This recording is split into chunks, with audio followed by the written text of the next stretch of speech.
Hello, welcome to Unboxed God, where we detox from religion and discover the God who refuses to fit inside the boxes we were given. I'm Todo Sarah Johnson, and here we explore who God really is beyond fear, beyond formulas, and beyond everything we were taught to perform.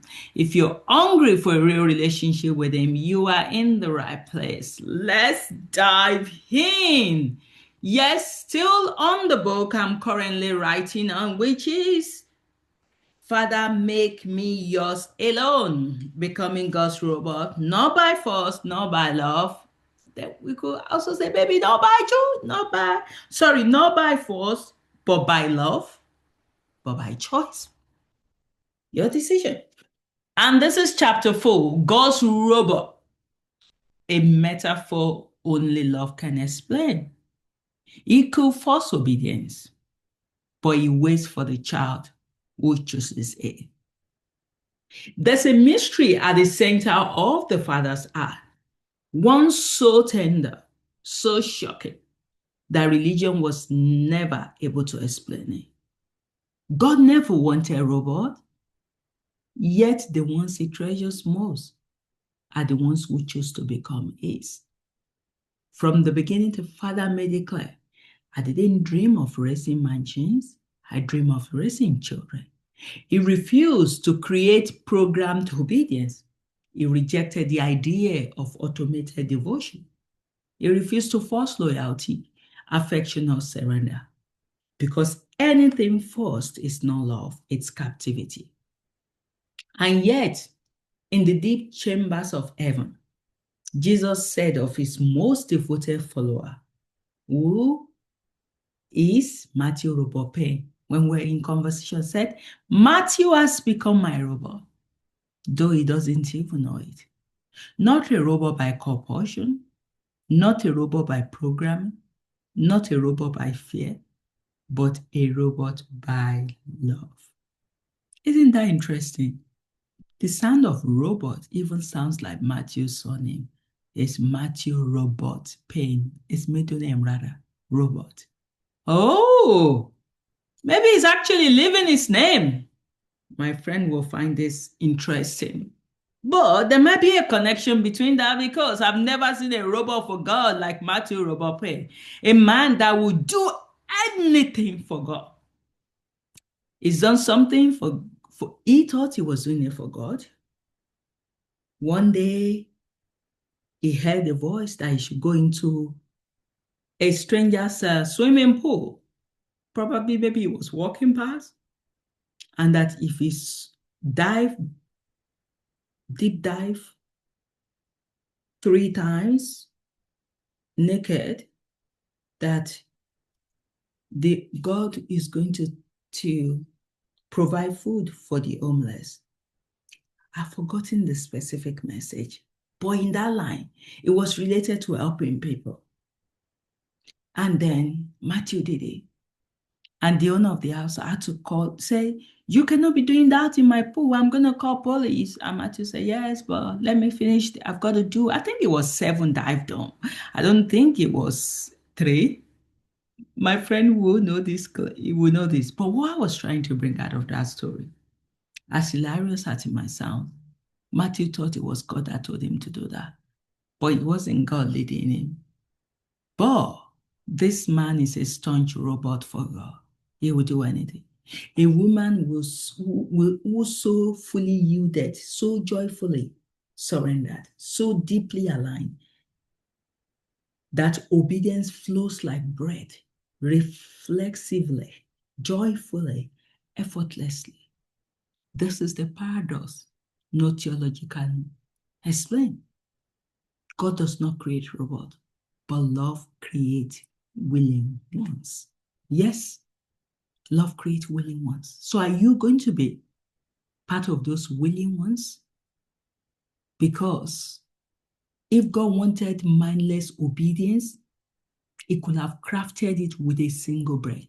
Actually, it could even change things if he wanted.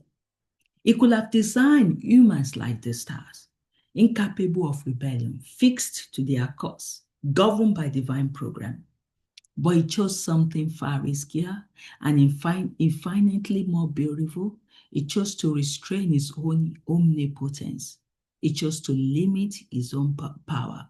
He chose to give humanity the most dangerous gift in existence, free will.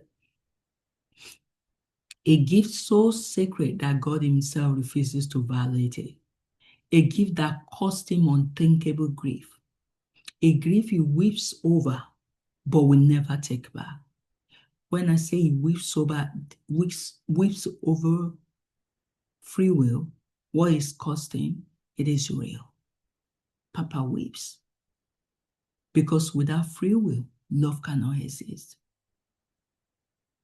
Forced intimacy is not intimacy. Forced love is not love. Forced obedience is slavery. I will not be a captor of my own children. That's what Papa said. And this is why he watches people destroy themselves and still whispers, I'm here.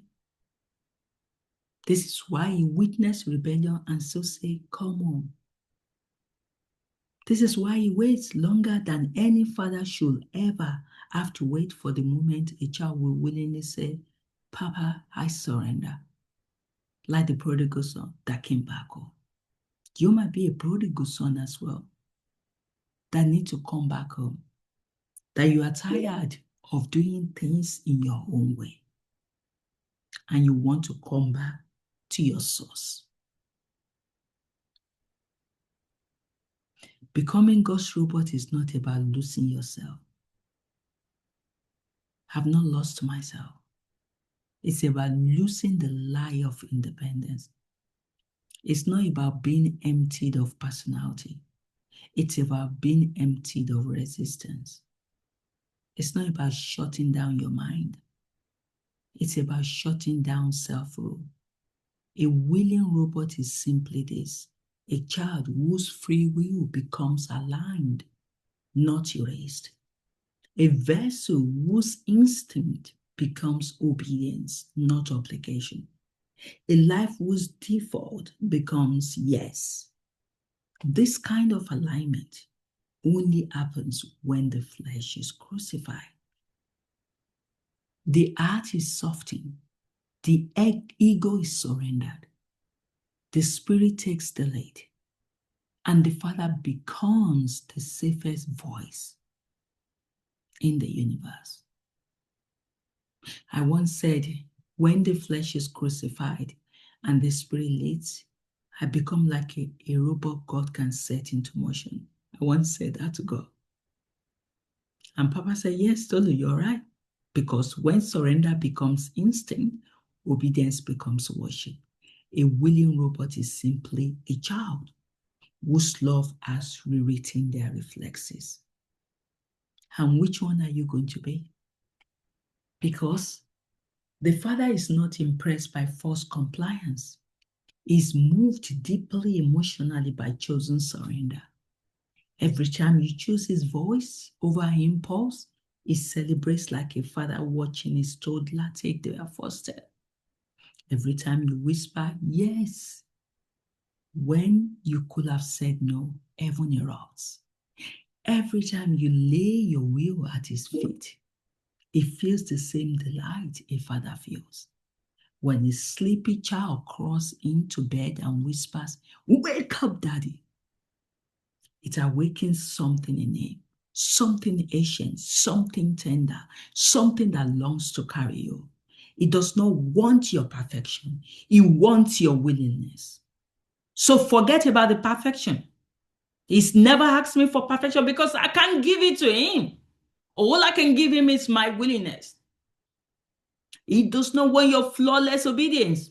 He wants your surrendered heart. You want to be like that prodigal child. You don't want to be like the older brother that is at home, but you've not surrendered your will. You're still trying to please the Father in your own way. Come with your flaws. He does not want control of your life. He wants partnership in it. Yes, it's not going to control you.